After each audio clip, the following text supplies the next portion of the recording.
బార్ల చుట్టూ వైన్ షాపులకు పర్మిట్ రూములు ఉండటం వల్ల బార్లకు తీవ్ర అన్యాయం జరుగుతుందని, పర్మిట్ రూముల వల్ల బార్లకు కస్టమర్లు రాకపోవడంతో వ్యాపారాలు దెబ్బతింటున్నాయని, వ్యాపారం లేక బార్ల యజమానులు రోడ్డున పడ్డారని ఆగ్రహం వ్యక్తం చేశారు. పర్మిట్ రూమ్ బెల్ట్ షాపులతో గ్రామాలలో, బస్తీలలో ప్రజలకు తీవ్ర ఇబ్బందులు ఎదురవుతున్నాయని ఆవేదన వ్యక్తం చేశారు.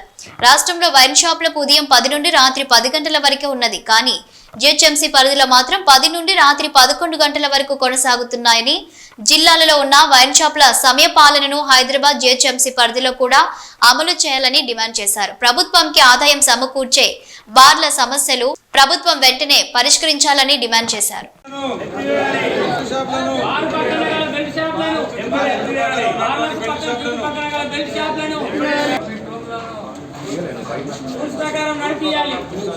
చూడండి ఇటు పర్మిట్ రూమ్ లను పర్మిట్ రూమ్ లను పర్మిట్ రూమ్ లను పర్మిట్ రూమ్ లను పర్మిట్ రూమ్ లను పర్మిట్ రూమ్ లను పర్మిట్ రూమ్ లను పర్మిట్ రూమ్ లను పర్మిట్ రూమ్ లను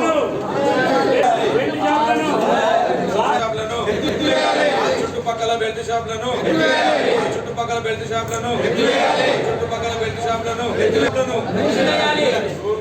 ఉన్నటువంటి పర్మిట్ షాప్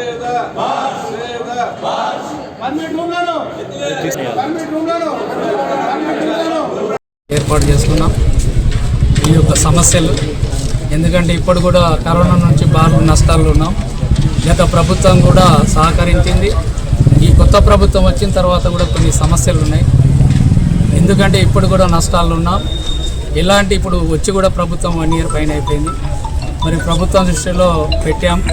అదే ఎక్సైజ్ మినిస్టర్ గారు కూడా మాకు రౌండ్ టేబుల్ పెట్టి సమస్యలు తెలుసుకున్నాడు.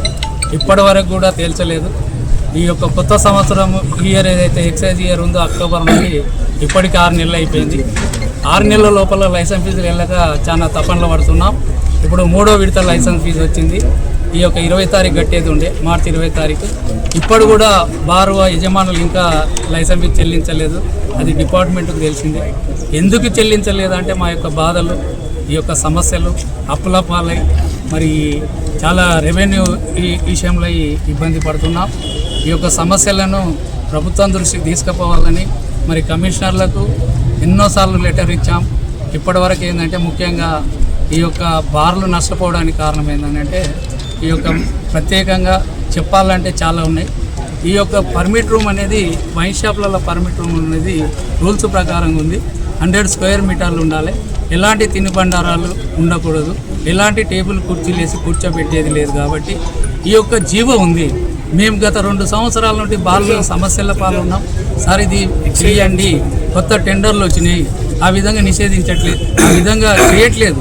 ఎన్నోసార్లు 2 సంవత్సరాల నుండి మరి ఈ పోరాటం చేస్తున్నాం. రూల్స్ ప్రకారంగా నడపాలని చెప్తున్నాం, అది చేయట్లేదు. మరి ఎన్ని రోజులు మేము 6 నెలలు అయిపోయింది, ఇప్పటికీ నష్టాలు ఉన్నాం. ఈ రోజు కాకుండా రేపు వస్తుందనే తపనతో ముందుకు వెళ్తున్నాం. లైసెన్స్ ఫీజులు కట్టలేక లైసెన్స్ ఫీజులు కట్టకపోతే మరి పెనాల్టీలు వేస్తున్నారు, ఇబ్బంది పెడుతున్నారు.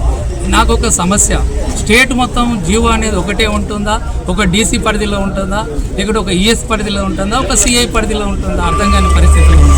ఒక జీవో ఉన్నప్పుడు అధికారుల దగ్గర పోతే సిఐల దగ్గర పోమంటారు, సిఐల దగ్గర పోతే ఉన్న జీవోనే కదా మాకు ఆర్డర్లు ఇవ్వాలని సిఐలు అంటారు, పై అధికారులు పోతే సిఐలు చేయాలి. అంటే మేము ఎవరి దగ్గర పోయి చెప్పుకోలేని పరిస్థితి దిగజారిపోయింది మా వ్యవస్థ, మా బార్లది. ఏంది అసలు ఇంత పరిస్థితులు ఘోరంగా ఉంటే కూడా చెల్లడం లేదు. ఇవాళ 3వ ఇన్స్టాల్మెంట్ కట్టలేని పరిస్థితుల్లో ఉన్నాం. ఈ యొక్క వెసులుబాటు కల్పియండి. వైన్ షాపులు, బార్లు 2 కండ్ల లాంటివి రెవెన్యూ విషయంలో మేమేమంటే అనధికారంగా నడుస్తున్నాయి. మరి ఈ బెల్ట్ షాపులు అనేది మేము అగెనిస్ట్ కాదు. హైదరాబాద్లో కానీ జిల్లా హెడ్ క్వార్టర్లో గల్లీకి నడుస్తున్నాయి. వైన్ షాపులు బంద్ అయిన తర్వాత మా బార్లకు వచ్చే నాదులు లేడు. బెల్ట్ షాపులు గల్లీకి పెడుతున్నాయి. గల్లీల వాళ్ళు అమ్ముకుంటున్నారు 24 గంటలు. మా బార్లకు ఎలా వస్తారు కస్టమర్లు? మేము నష్టపోతున్నాం. ఎన్నిసార్లు చెప్పినా కూడా ఈ చలనం లేకున్నది. ఈరోజు మా పరిస్థితి ఏంటి? విచ్చలవిడిగా నాకు అర్థం కావట్లేదు. ఇవాళ గవర్నమెంట్ రేటు పెంచింది, అయినా మేమేం బాధపడట్లేదు. ఇవాళ రేటు పెంచండి అంటే గవర్నమెంట్ ఆదాయం ఏది ఉన్నా కూడా మేము సమకూర్చడానికి రెడీగా ఉన్నాం. లైసెన్స్ 30 సంవత్సరాల నుండి వ్యాపారంలో ఉన్నాం. గవర్నమెంట్కి అగెనిస్ట్ కాదు, రెవెన్యూ కావాలంటుంది. రెవెన్యూ ఏ విధంగా ఇవ్వడానికి కూడా మేము తయారుగా ఉన్నాం. ఇవాళ జిల్లాలలో పెద్ద ఎత్తున నష్టాలు ఉన్నారు. జిల్లాలలో దాబాలు చుట్టుపక్కల ఉన్న బెల్ట్ షాపులు, మాకు వైన్ షాపులు విచ్చలవిడిగా 100 స్క్వేర్ మీటర్లు కిరాణా షాప్లో పోయినా అదే, హోటల్లో చూసినా అదే, ఇంటి పక్కల అదే. నేను ప్రభుత్వానికి ఒకటే చెప్తున్నాం, ప్రజలు బాగుండాలి, ప్రజలు బాగుండాలి, వ్యాపారం బాగుండాలి, ప్రభుత్వానికి రెవెన్యూ కావాలి, రెవెన్యూ ఉండాలని మేము మానవత్వంతో తెలియజేస్తున్నాం. ఈ యొక్క ఖండించండి, రెవెన్యూ ఇవ్వడానికి మేము రెడీగా ఉన్నాం. ఈ యొక్క బెల్ట్ షాపులు, బార్లు ఉన్న చోట నిషేధిస్తేనే మేము బాగుపడతాం అనేది ఈ సభాముఖంగా తెలియజేస్తున్నాం. ఒకటి ఏంటంటే, ఏదైనా సమస్య వస్తే అధికారులు పట్టించుకునే నాదులు లేదు. ఏంది అసలు, ఎవరి ఈఎస్ దగ్గర పోతే డీసీ దగ్గర పోతే ఈఎస్ పోతే కమిషనర్ పోతే ప్రిన్సిపల్ సెక్రటరీ పోతే ప్రభుత్వం అంటారు. ఏది మేము ఎలా కనబడుతున్నాం? 30 ఏళ్ళ నుండి జీవనోపాధి రాస్తున్నాం. గవర్నమెంట్ ఈయని ఎంప్లాయ్మెంట్ మేము 30-40 మందికి ఇస్తున్నాం. మమ్మల్ని ఎందుకు తక్కువ చూపు చూస్తుంది? మేము లాస్ ఉన్నా లాభం